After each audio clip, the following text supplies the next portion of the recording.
আসসালামু আলাইকুম and hello everyone, welcome to my new blog. তো আজকের ব্লগ ভিডিওতে হচ্ছে অনেক বেশি রান্নাবান্না থাকবে, কারণ সেদিন হচ্ছে শুক্রবার ছিল। তো প্রথমে হচ্ছে আমি এখানে গরুর মাংস রান্না করছি, গরুর মাংসের কালা ভুনা করব। এখানে আমি প্রায় 2 কেজি থেকে একটু বেশি পরিমাণের গরুর মাংস নিয়েছি। প্রথমে এখানে আমি হচ্ছে পরিমাণ মতো পেঁয়াজ কুচি দিয়ে দিলাম, এরপর হচ্ছে আদা রসুন দিলাম, তারপর এখানে আমি হচ্ছে টমেটো সস আর হচ্ছে সয়া সস দিব। এরপর পরিমাণ মতো লবণ দিয়ে এখানে হচ্ছে রাঁধুনির যে কালা ভুনার মশলাটা আছে সেটার মধ্যে 2টা প্যাকেট থাকে, তো একটা যে বড় প্যাকেটটা আছে সেটা পুরোটা মশলা আমি এখানে দিয়ে দিলাম। এরপর হচ্ছে পরিমাণ মতো সরিষার তেল দিয়ে তারপর খুব ভালোভাবে হচ্ছে আমি মাংসগুলো মিক্সড করব মশলার সাথে। এটা খুব ভালোভাবে করতে হবে যাতে মাংসের ভিতরে হচ্ছে খুব ভালোভাবে মশলাগুলো ঢোকে।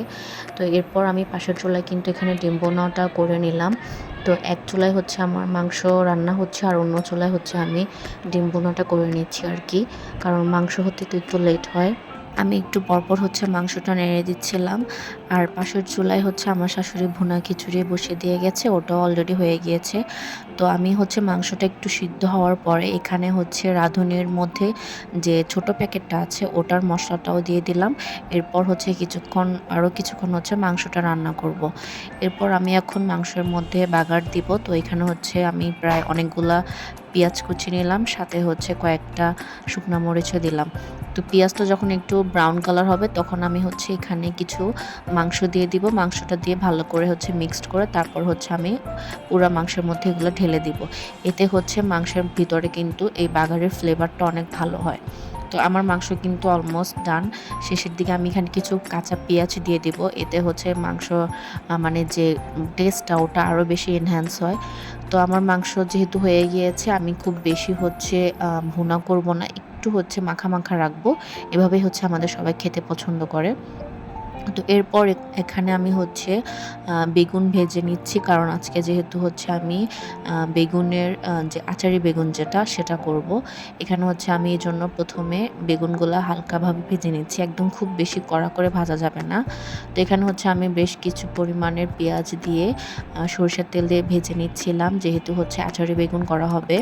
তো এরপর এখানে হচ্ছে টমেটো দিব, তারপর হচ্ছে পরিমাণ মতো সব রকমের গুঁড়া মশলা দিব। মশলা দেওয়ার পর এখানে আমি হচ্ছে বাসায় হচ্ছে যে আচার ছিল, আমের আচার, সেটা দিয়ে তারপর হচ্ছে বেগুনগুলো দিয়ে দিয়েছিলাম। তো এতে হচ্ছে টেস্টটাও ভালো এসেছিলো। তো এখন হচ্ছে আমরা সবাই খেয়ে নিলাম, আর আমি খুব সুন্দর করে প্লেটিং করে নিচ্ছিলাম। মাশাআল্লাহ ওই দিনের খাবার কিন্তু সব ভালোই ছিল। তো খাওয়া দাওয়া করার পর আমি কিছুক্ষণ রেস্ট নেওয়ার পর হচ্ছে 5 তলায় চলে গেলাম আমাদের অফিস রুমে।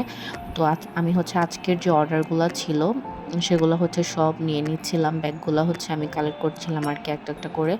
তো আমি হচ্ছে অর্ডারের সব ব্যাগ প্রথমে নিয়ে নিই, তারপর হচ্ছে আমাদের আরেকটা যে রুম আছে পাশের রুম, যেখানে আমি হচ্ছে সাধারণত ওখানেই আমি আমাদের যে অর্ডারগুলো থাকে সেগুলো হচ্ছে প্যাক করি। তো এই ব্ল্যাক কালার ব্যাগটা কিন্তু অনেক সুন্দর, এটা হচ্ছে অনেকগুলো আপু অর্ডার করেছিল। আর এই যে পার্সটা মানে যেটা হচ্ছে ক্লাউচ আর কি, সেটা কিন্তু অনেক বেশি চলতেছে এই কয়েকদিন। পার্লের এই ক্লাউচগুলো আপুরা অনেক বেশি পছন্দ করছে। তো আমি এখানে হচ্ছে সবগুলা অর্ডারের ব্যাগ নিয়ে নিলাম। এরপর হচ্ছে এখন আমি বসে বসে এখানে কিন্তু প্যাক করব। এই সুন্দর দৃশ্য দেখে, বাইরের এরকম মনোরম পরিবেশ দেখে তারপর কিন্তু আমি এখানে বসে বসে প্যাক করছি। তো আজকের ভিডিওটাই ছিল এই পর্যন্তই। সবাই ভালো থাকবেন। আসসালামু আলাইকুম, আল্লাহ হাফেজ।